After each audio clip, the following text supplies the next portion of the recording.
Ang mga kwento ng pag-ibig, kwento ng buhay at kwento ng pag-asa dito sa Barangay Love Stories. Love Stories. Huwag sasama ang loob kung tayo man ay tinuturuan ng mga nakatatanda sa atin. Hindi dahil marami na silang nagawang tama, kundi minsan mas marami pa silang nagawang mali. At yon ang ayaw na nilang pagdaanan pa natin. Ikaw kabarangay, natuturuan ka ba?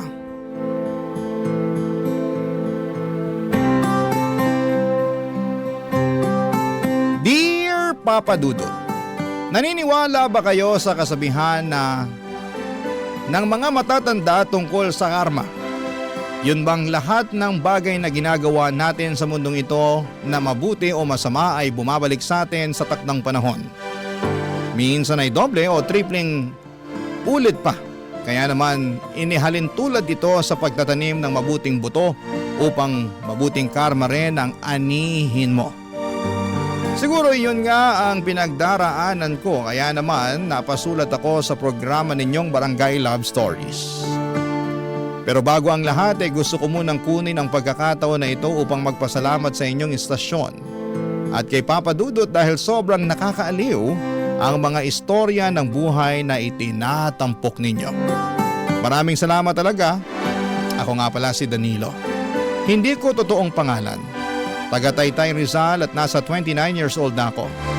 Kung babalikan ko ang aking kabataan, noong araw ay masasabi kong nuknukan ako ng sutil. Kaya naman abot sa kabilang barangay ang konsumisyon sa akin ng mama ko.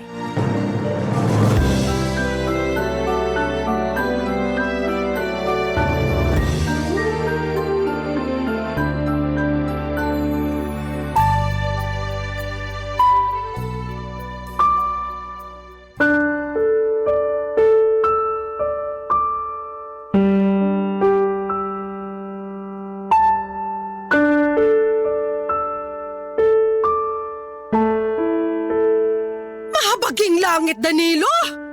Ano ba namang klase to mga grado mo? Puro palakol! Duda tuloy ako kung makakapasa ka nito sa high school.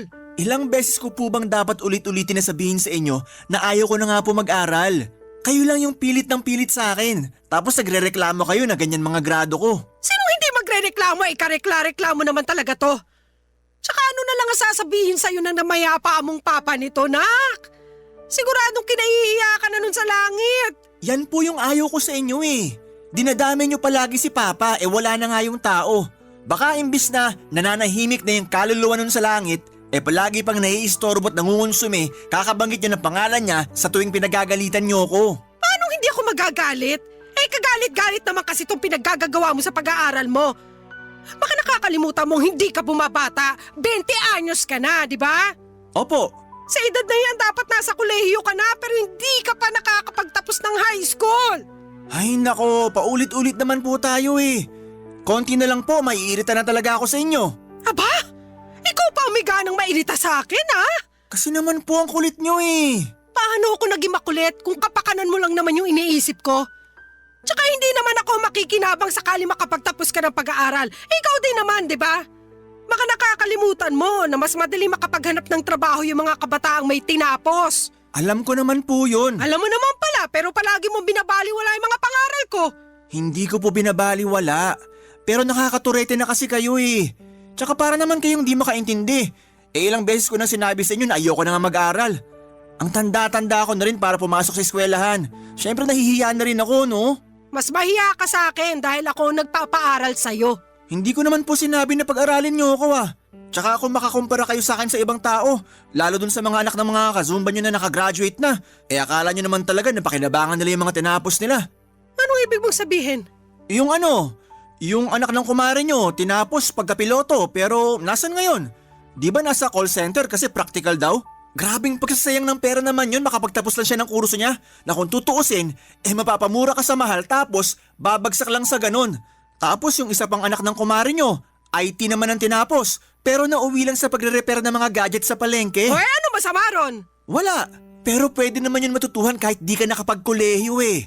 Aksaya lang sa pera na pinag-aral pa sila ng ganon, tapos dun lang sila mapupunta.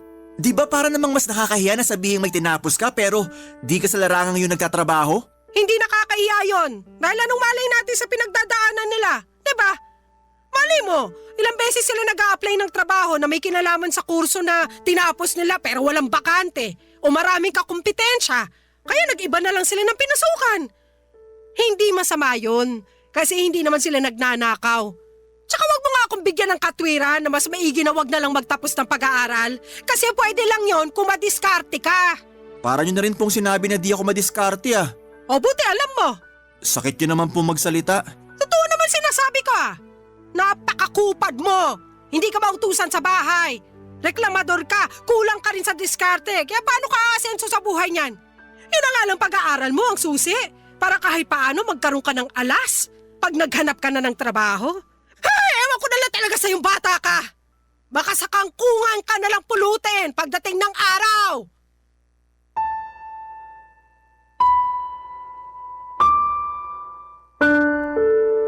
Papadudot kung may ibang kabataan na nagkakandara pang makapag-aral, pues baliktarin niyo po ako.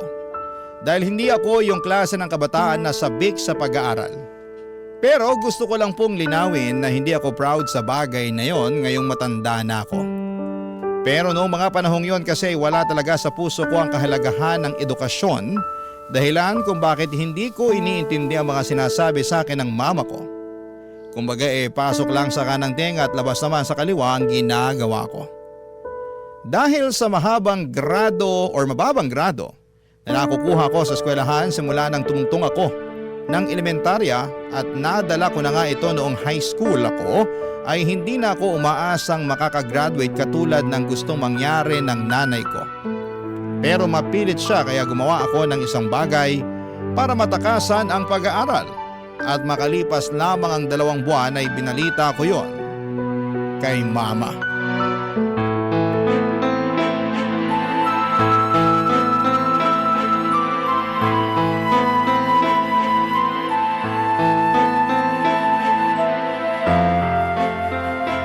Anong sinasabi mong tukmul ka? Man naman eh. Paulit-ulit na lang po ba tayo? Nasasayang laway ko kasasalita, di naman pala kayo nakikinig. Ay, ma, bakit niyo po ako binatukan? Nakuha mo pa magtanong? Nakakairita ka! Ano po bang nakakairita sa sinabi ko kung yun naman po yung totoo? Hindi mo ba talaga makuha kung bakit ako nagkakaganito? Siguro nga mahina talaga ang ulo mo para hindi mo pa rin makuha yung punto ko. Grabe naman kayo, ininsulto niyo pa ako. Kakainis ka kasi! Ewan ko kung anong klaseng utak meron ka para maisip mo pang bumuntis at magkaanak. Hindi mo nga alam kung paano buhayin ang sarili mo. Paanong hindi ko po alam hindi na naman po ako bata. Kaya ko na ang sarili ko at patutunayan ko yun sa inyo. Pwede ba, Danilo? Huwag mo nga ako pasikatan ng ganyan. Paanong kaya mo ng sarili mo? Hanggang ngayon ako pa rin naglalaba ng mga damit mo. Pati yung mga brief mo, ako rin na naglalaba. Kailangan nyo pa po ba talagang sabihin yan? Aba, oo naman. Bakit hindi? Pwede ko naman yan ipagawa sa nanay na magiging anak namin. Total gawain ng mga babae yan. Yan! Diyan ka magaling! Yung iasa sa ibang tao, yung mga bagay na dapat ikaw na mismo ang gumagawa. Tsaka ganyan na lang ba talaga kababa ang tingin mo sa aming mga babae? Tagalaba, tagaluto, tagalinis ng bahay? Kasi kung oo ba, hindi ka na rin naiiba sa tatay mo. Manang-mana ka sa kumag na yon. Man naman eh.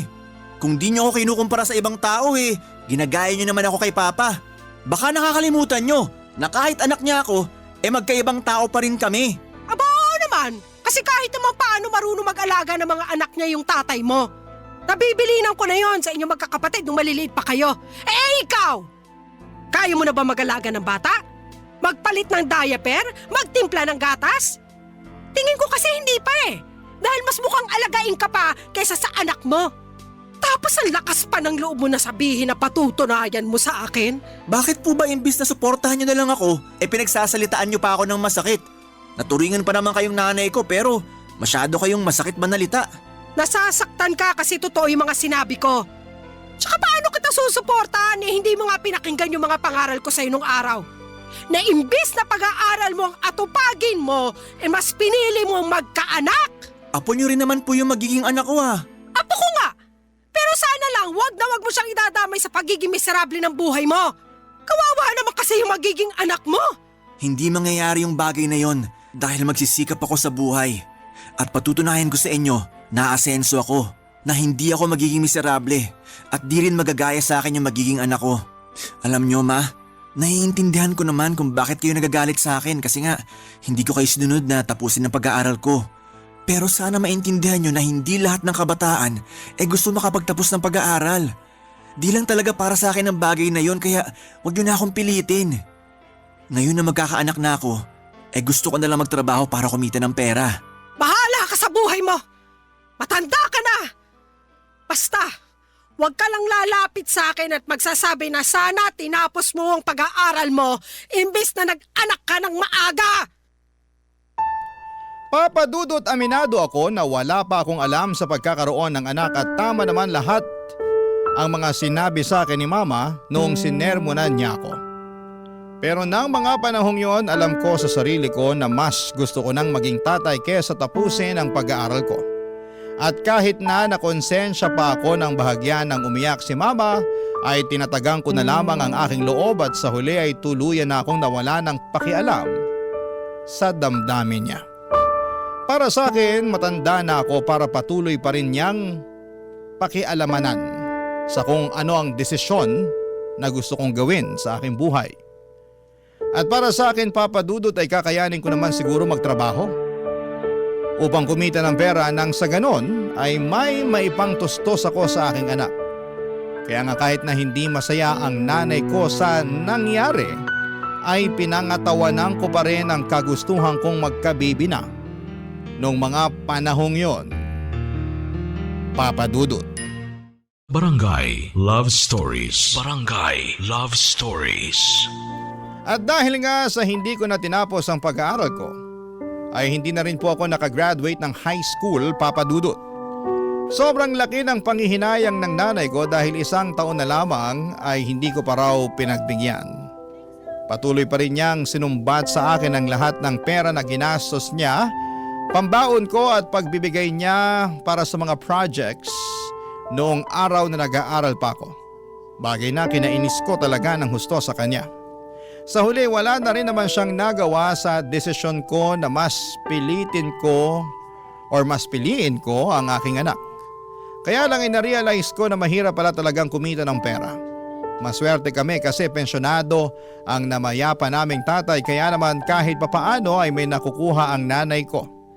Namatay kasi ang tatay ko noong nasa 2nd year high school pa lamang ako at kabilin-bilinan nga niya kay Mama na pagtapusin ako ng pag-aaral. May mga nakatatanda akong kapatid na meron na rin namang trabaho pero dahil pamilyado na rin sila ay limitado na lamang ang perang na ibibigay nila sa bahay. At dahil nga sa hindi ko pa kayang makapagbukod noon ay sa bahay ko muna itinira ang aking mag-ina. At naging maayos naman ang relasyon ng nanay ko at ng kinakasama kong si Lena, Papa Dudut.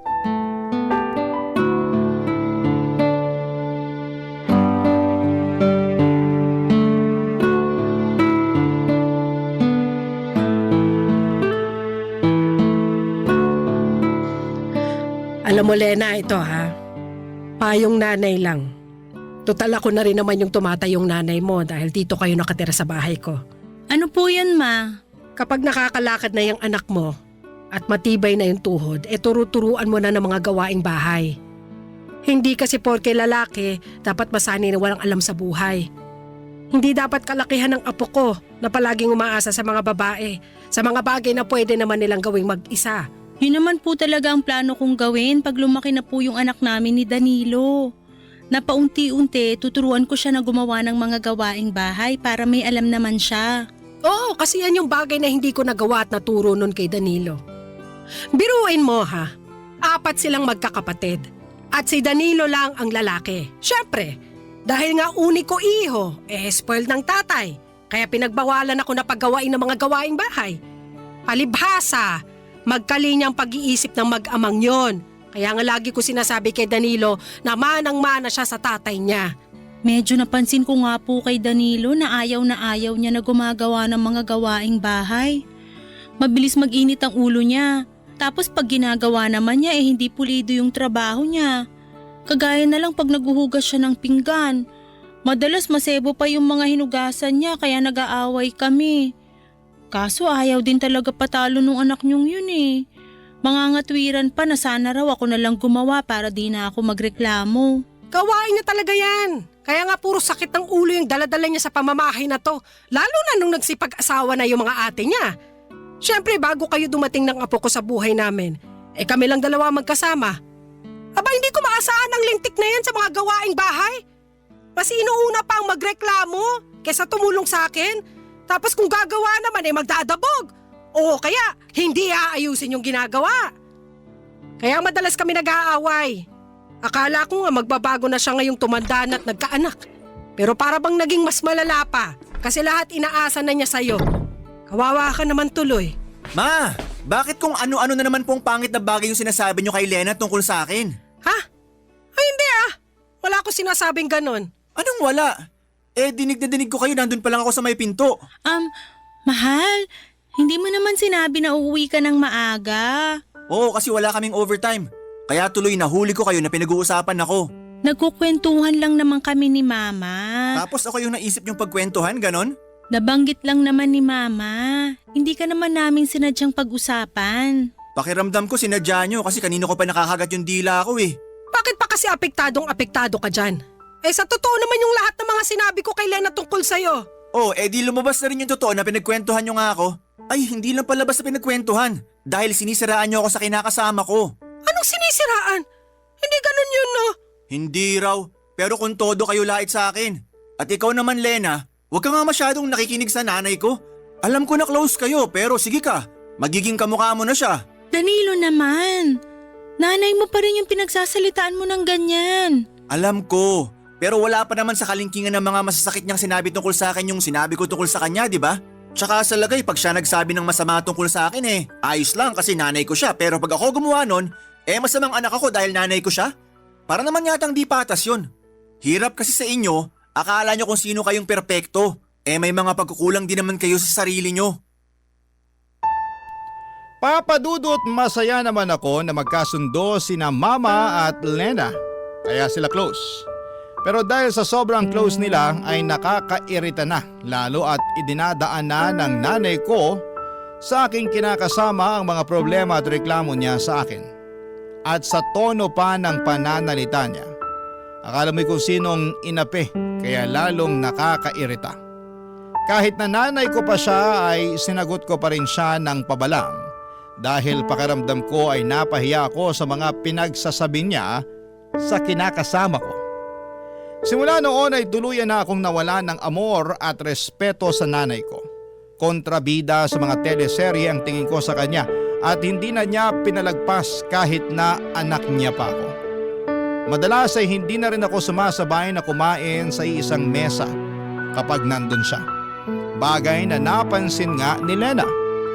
Pero minsan lang naman mangyari yon. Lalo't maaga akong umaalis para pumasok sa trabaho at madalas ay gabi na akong umuwi. Kung hindi tulog pa ay tulog na noon ang mama ko. Isang gabi nagkaroon kami ng pagkakataon na makapagkwentuhan ni Lena at marami kaming napag-usapan na mga bagay-bagay, Papa Dudut.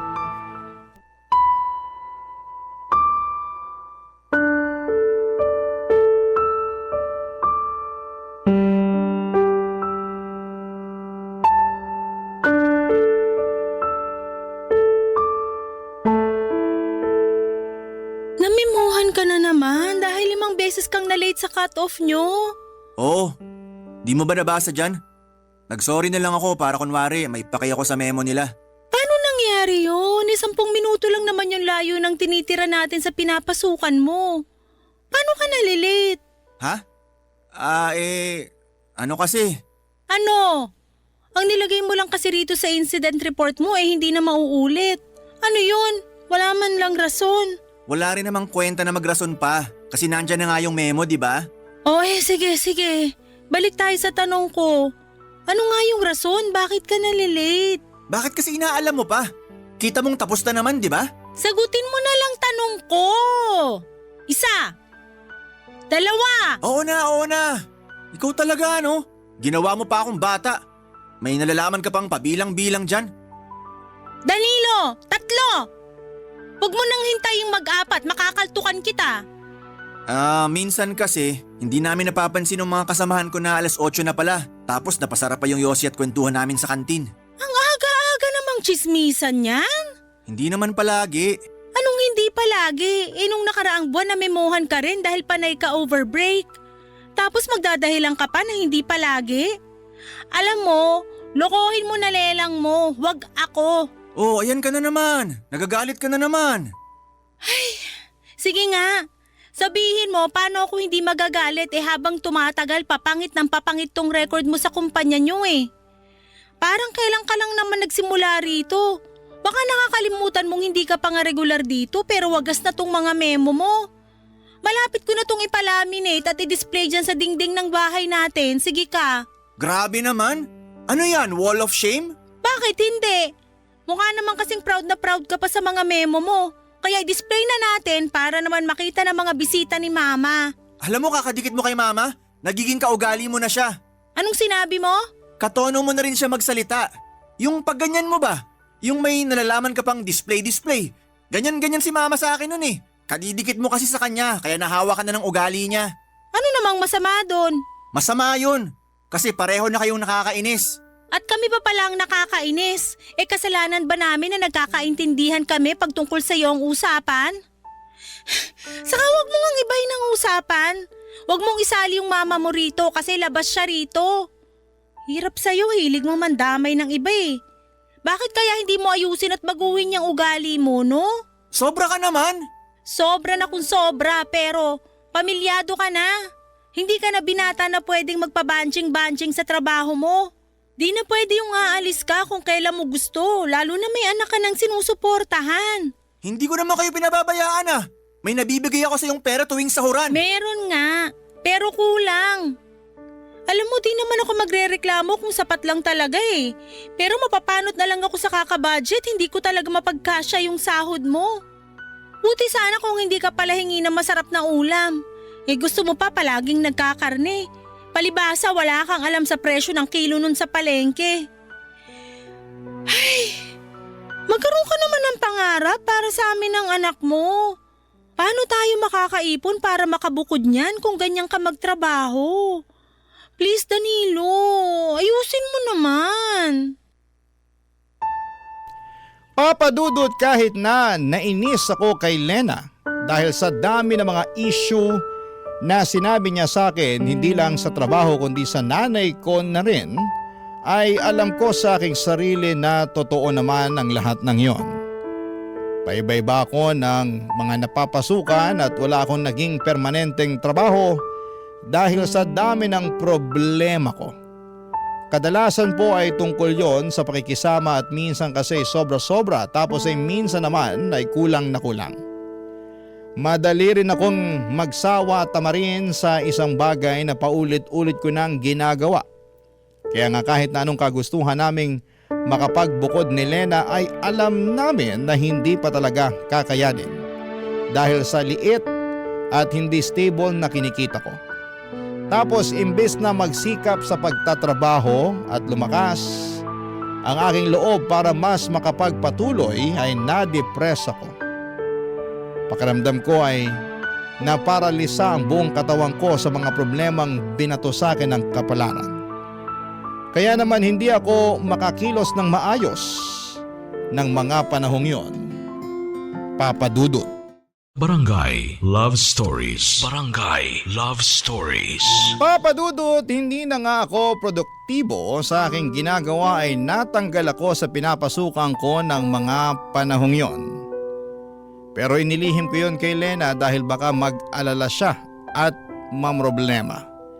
Nakiusap na lamang ako sa iba kong kakilala sa dati kong mga pinasukan na bigyan ako ng racket para naman kahit papaano ay may kitain ako, pero alam ko na niloloko ko lamang ang aking sarili dahil hindi matatapatan ng mga barya-baryang kita ko ang sinusweldo ko kada kinsenas at katapusan sa dati kong pinapasukan na kalkulado ko na ang aking kikitain. Kaya naman napansin yon ng misis ko. Kaya para mapagtakpan na natanggal ako sa trabaho at makapagbigay pa rin ng pera kay Lena nang hindi niya pinagdududahan ay nangutang na nga po ako. Alam ko naman na mapanganib yung ginawa kong yon pero ayoko lang talagang mag-away kaming dalawa. Saka hindi pwede na mawalan ako ng perang pambigay dahil nga may anak kami na sinusuportahan ko. Kaya lang ay lumobo lang ang utang na yon at umabot na sa punto na hinahunting na ako ng mga pinagkakautangan ko. Kaya wala na rin po akong nagawa kundi ang magsabi kay Lena at tulad ng reaksyong inaasahan ko ay nagalit siya sa akin ng husto. Papa Dudut.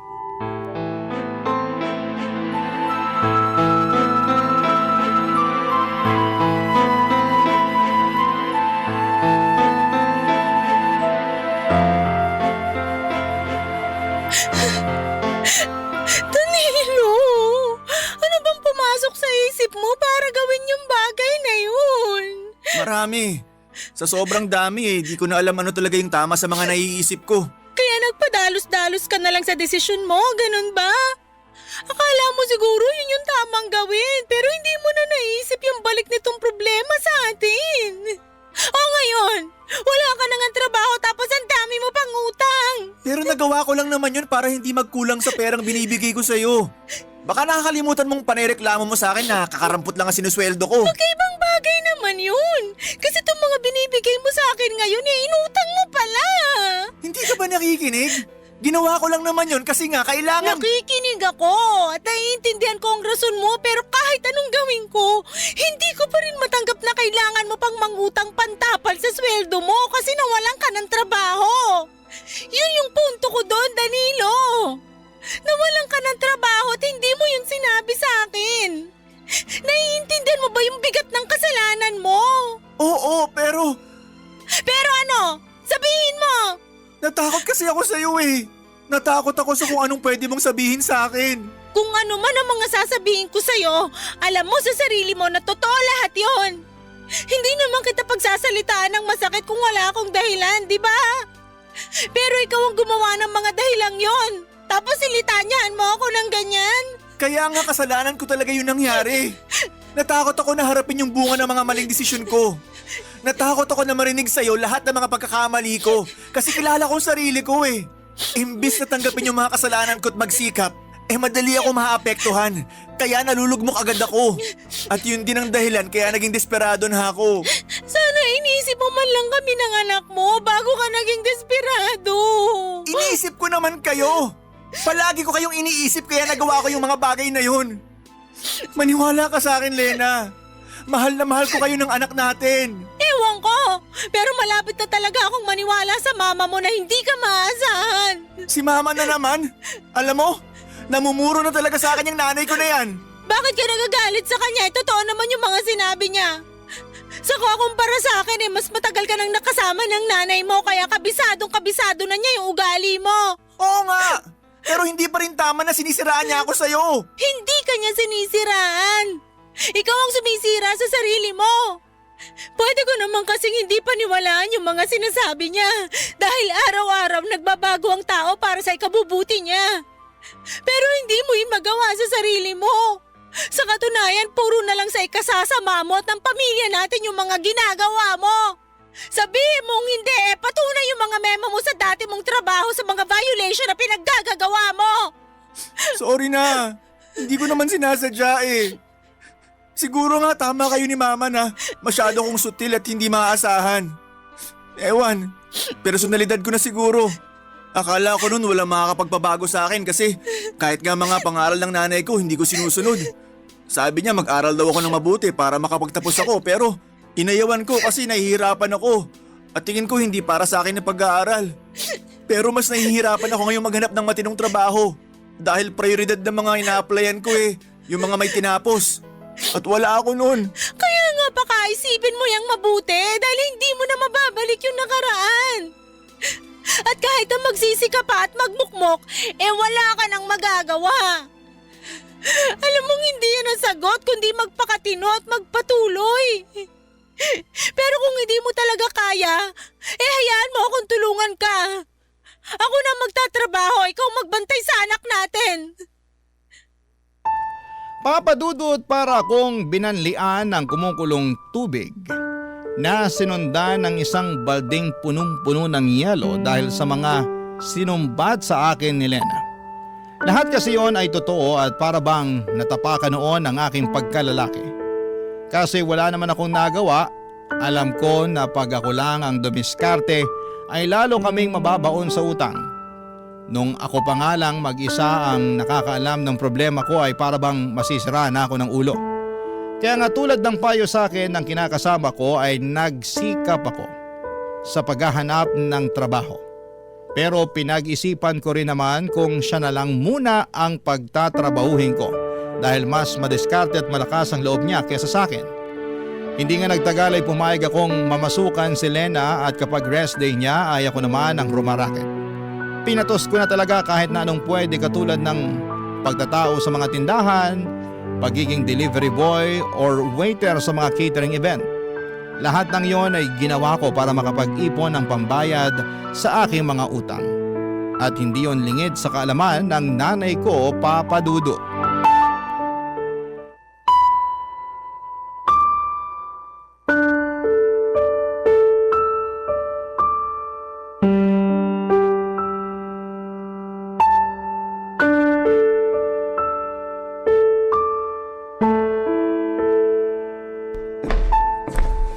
Ma, pwede ba mag-usap tayo? Anong pag-uusapan natin? Kita mo nagbabasa ako ng pocketbook eh. Mamaya na lang po kayo magbasa. Importante po kasi to. Ano ba kasi yun? Kagabi po dun sa birthday party nung kumare nyo. Alam kong nandun kayo kasi nga kumare nyo yung kumuha sa catering namin para sa party nila. Andun nga ako. O tapos? Anong o tapos? Manaman eh, naglolokohan ba tayo rito? Oo. Naglolokohan lang tayo rito kasi hindi ko maintindihan yung tinutumbok ng usapang to. Ano ba kasi ang gusto mong sabihin? Sabihin mo na. Hindi yung inaabala mo ang pagbabasa kung lentik ka. Tinatawag ko kasi kayo kagabi doon dahil isa ako sa mga waiter. Pero hindi nyo man lang ako pinapansin. Nakailang tawag ako ng mama pero di kayo lumilingon. Napansin na nga ako nung katabi nyo at sinabihan kayo na tinawag ko kayo pero umiling lang kayo at kumain. Inisip ko na lang na baka wala kayo sa mood makipag-usap kaya nagtrabaho na lang ako. Pero pagdaan ko ulit sa likod nyo, narinig ko na nabanggit ng katabi nyo yung pangalan ko. Kasi nga raw nakita niya ako na nag-waiter sa catering service tong party na yon. Pero sabi nyo, hindi ako yon. Na wala kayong anak na ganun ang trabaho. Tama ba naman yun? Sa ayaw ko lang na pag-usapan yung tungkol sa'yo kaya ganun na lang sinabi ko. Tinatanong ko kung tama ba yun kasi nakaka-insulto kayo eh. Para sa akin tama yon. Kasi yung mga taong yon, sigurado akong pagtatawanan ka pag kinumpirma ko na ikaw nga yun at ganun lang ang trabaho mo. Kaya sinabi ko na hindi ikaw para matapos na agad ang usapan namin. Tsaka kung nainsulto ka, kamusta naman yung nararamdaman ko bilang nanay mo? Akala mo yata hindi masakit sa akin na pagtawanan ng ibang tao yung hanap buhay mo. Kasi maliit yung kita, ganito ganyan. Lalo alam ko naman sa sarili ko na ginawa ko ang lahat para mabigyan ka ng mabuti at maayos na kinabukasan. Hirap sa inyo, inuungkat nyo na naman yung nakaraan eh. Ang problema rito yung pagtanggi nyo sa akin na anak nyo. Bakit ka nagagalit sa bagay na yon? Kasalanan ko ba? Nahirap akong ipagmalaki ka dahil sa ugali mong yan?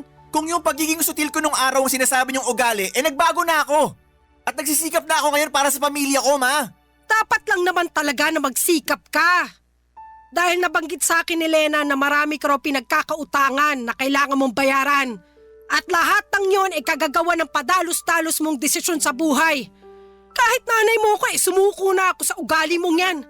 Kaya hindi mo ako masisisi kung ganito ako sa'yo ngayon. Para sa akin, pambawi ko to sa lahat ng konsumisyon na pinaranas mo sa akin nung araw. Kumbaga gusto ko na lang na hindi mangonsumi sa'yo. Lalo na't nandyan naman na yung kinakasama mo.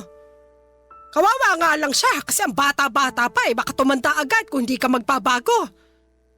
Alam mo Danilo, imbis na umiyak-iyak ka dyan o magtampo-tampo, mabuti pang gawin mo pagtuunan na lang ng atensyon ng buhay nyo. Magsumikap ka para makabayad ka sa mga utang nyo. Magpakatino ka sa pagtatrabaho para matustusan mo ang mag-ina mo. Patunayan mo sa akin na responsable ka na. Baka sakaling magbago ang tingin ko sa'yo at maipagmalaki na kita.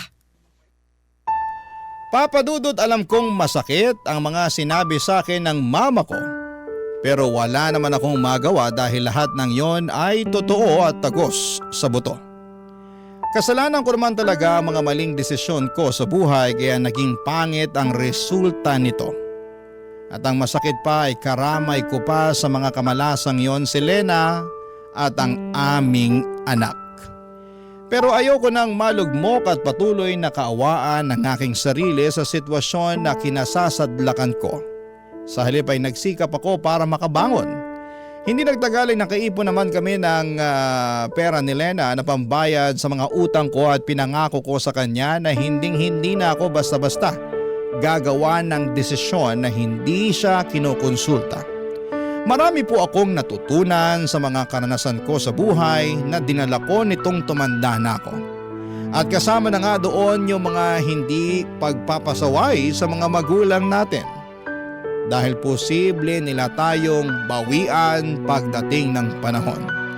Pero hindi naman ako tuluyang kinahiya at tinakwil ng mama ko and in fact, maayos ang relasyon namin ngayon dahil pinatunayan ko sa kanya na seryoso na ako sa pagbabagong buhay para sa ikauunlad ng aking sarili. At yun naman ang pinaka-importante. Hanggang dito na lamang po ang sulat ko, Papa Dudut. Maraming salamat po sakaling mapili po ninyong i-ere sa programa ninyong Barangay Love Stories. God bless and more power sa inyong istasyon. Ang inyong forever kapuso at kabarangay, Danilo.